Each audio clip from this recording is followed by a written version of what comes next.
Okay, cool. So I'm really excited to talk to you, Anelya. Just would love to start with a quick introduction on what JustPaid is and what you guys do. Thank you. Yeah. So, JustPaid we are building is an AI-powered financial controller focused on optimizing workflows. I know it sounds very, very confusing, but let me give you a use case so it's easier to understand. A lot of times, my personal background is I had an accounting company. I worked with over 800 Silicon Valley VC-backed startups. And what I've seen over and over with companies as they grow, and every company wants to go up market, the issue becomes around billing and how to convert the sales orders that happens. Like, you have a sales team drives your sales.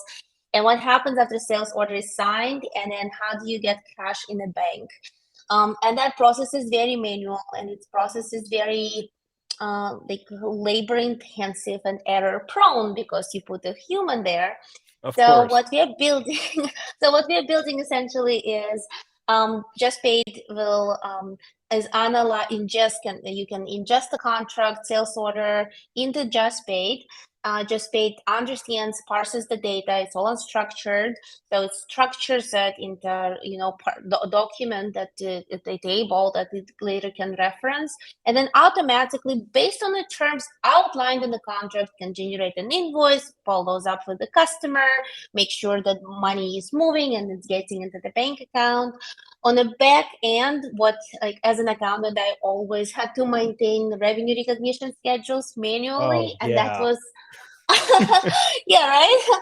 So and that was such an annoying process. So because JustPaid understands those contracts, because JustPaid has so much data from those contracts, we actually built revenue recognition schedules for both GAAP and tax purposes. So ACC Right. 606. So that is a kind of a lot of value for our users, and mostly just putting this whole billing on automated process. When traditionally what I've seen is founder driven sales, then you have to, you do a sale, then you have to do something else, and you're like, all right, I need to go back to whatever billing platform I'm using to generate, to close, like send an invoice, and then you have to Right. follow up. And it's just so time consuming. It's So we super want to time optimize consuming. that. Yeah. Yeah, of Yeah, course. I mean, I think that as you get bigger and bigger as a startup, and especially for B2B ones, right? Like, you'll land this big deal. It's super exciting, and then you don't realize that baked into the deal size is you are now a collections agent, right? And not only are you a collections agent, you're an apprentice to your own accountant. That you have to tell them, oh, that bank wire was for that invoice that corresponds to that contract, right? yeah, exactly. And then the shining moment comes in, and somebody like, your startup is, a few years down the road, you found your product market fit, and then somebody comes in and says, I want to buy your company.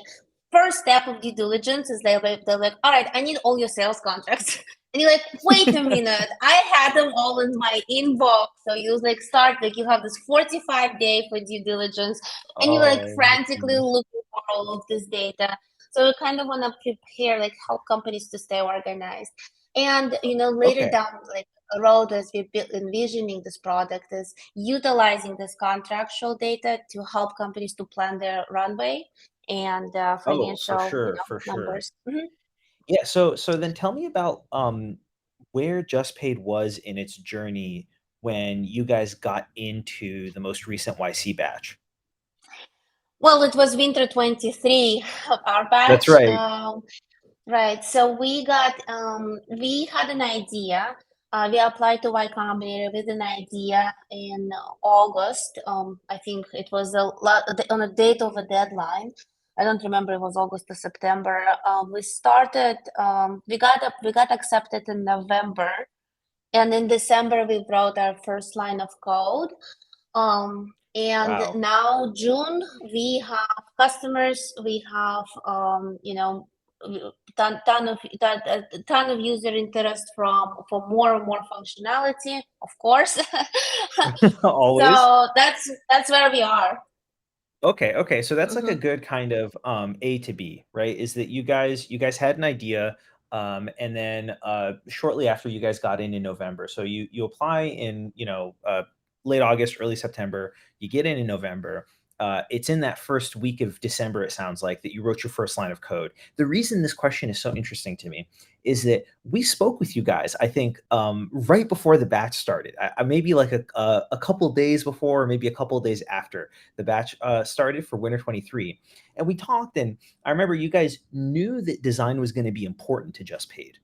But what was remarkable to me, and to Harrison, was that you guys got back to us and said, we actually talked about it, and we realized the next few weeks are really not a good time for us to be bringing on a designer. We really want to focus in on what the product scope is going to be.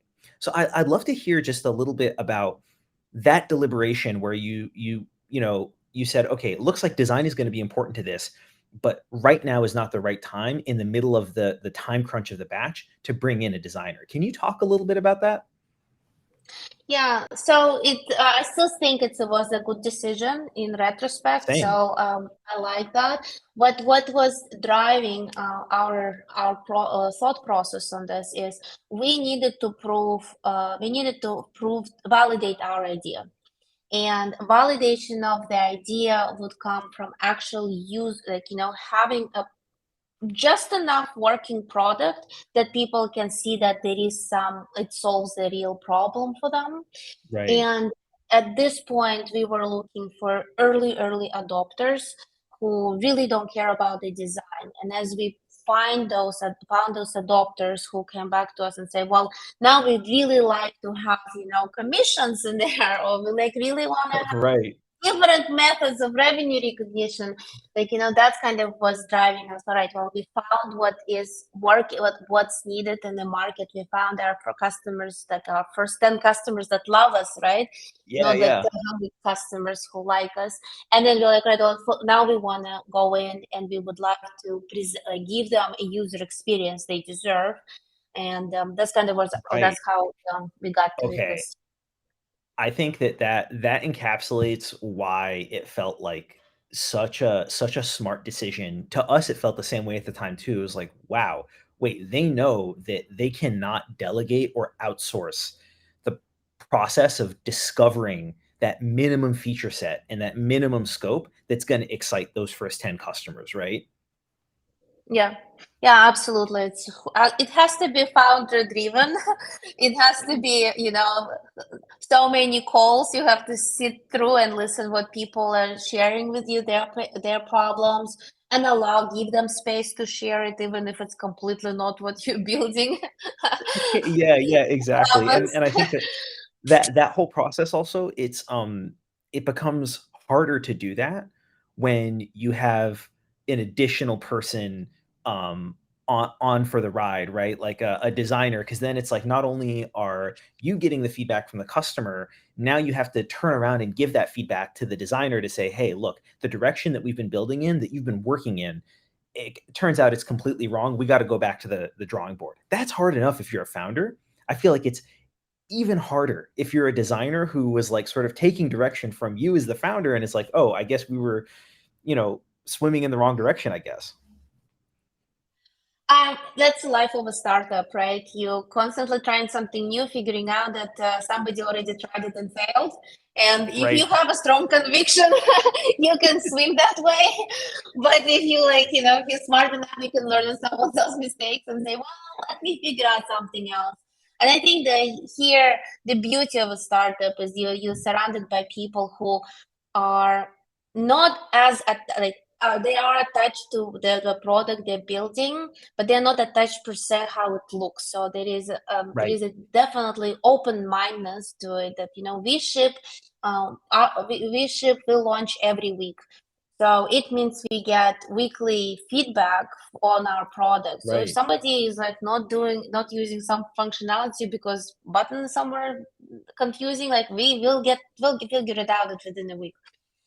Oh, absolutely. So then I want to also like shift gears to then when you guys did start working with your Numi designer, I actually remember the moment that you guys came on and the kickoff, because it felt like we felt this gravity and this like seriousness of responsibility to you that you guys were baking Numi in as a key dependency leading up to your demo day, right? So we knew that there was this was really important to get right. So I'd love to hear on your guys' side, like once you knew that it was time to start thinking through the UX and all that, how did you plan out the design work stream leading up to demo day? Because I'm sure that was kind of the big milestone you guys were working towards.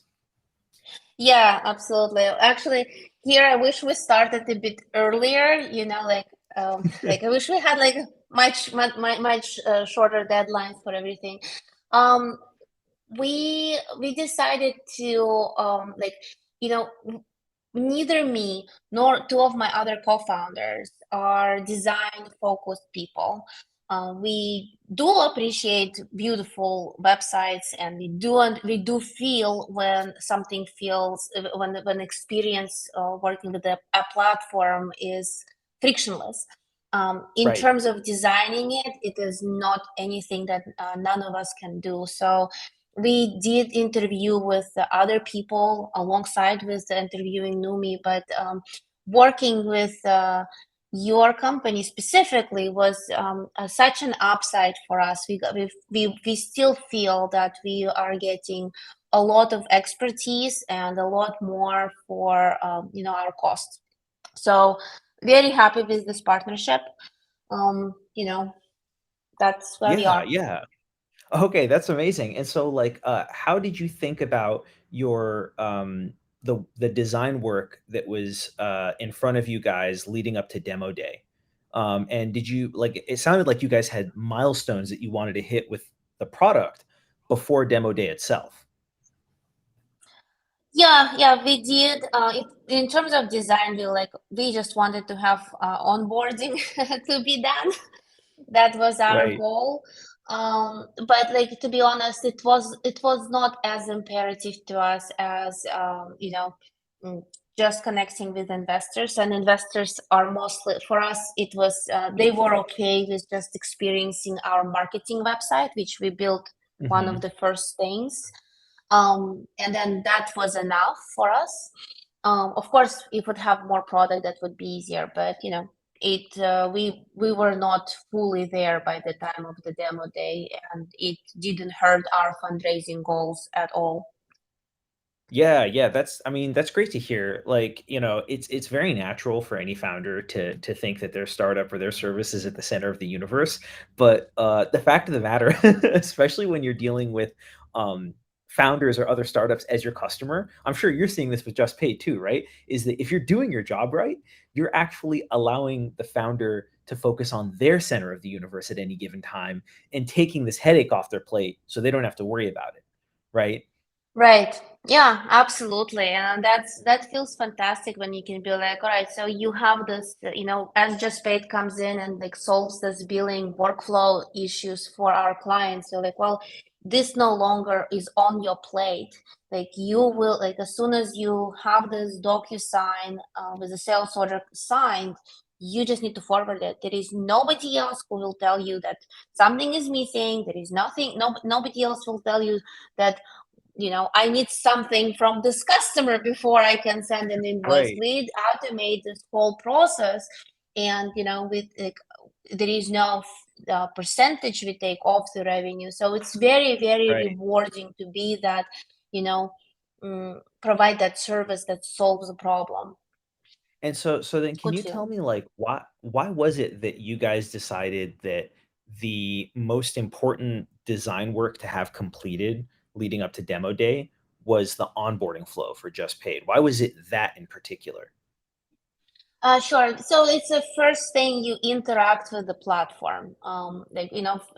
First thing you land on the marketing website. Second, you go into the platform, you go through onboarding. So we wanted to make sure that that's kind of done, and it was somewhat done.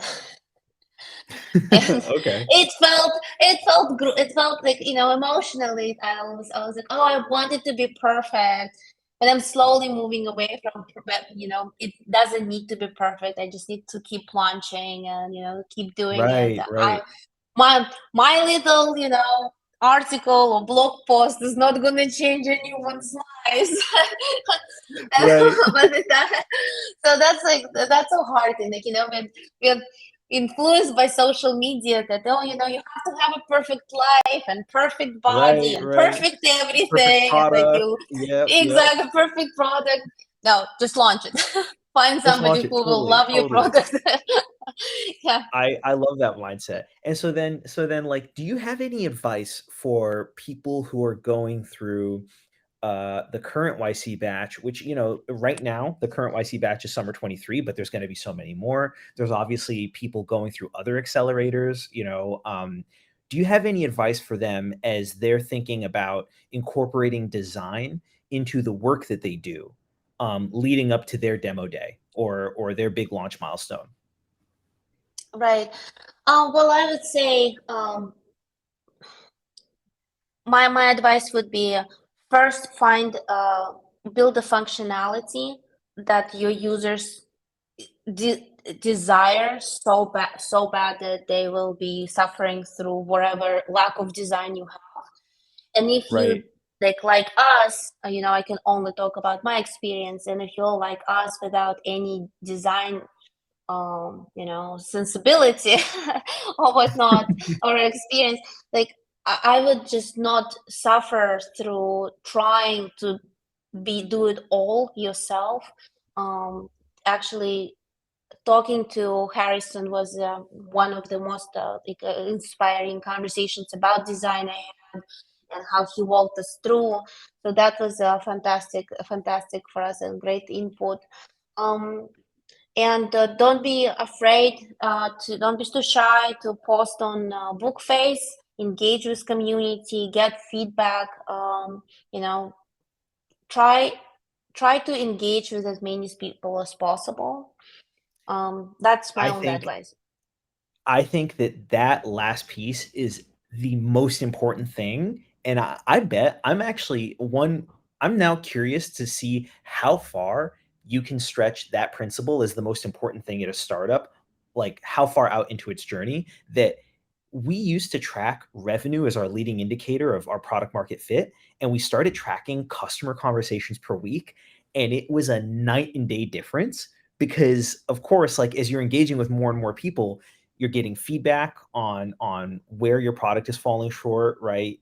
Like, you're getting those insights about their pains and their problems, and I think you're 100% right. Like, during the batch, those are the only two important things you can be doing is building and then talking to customers.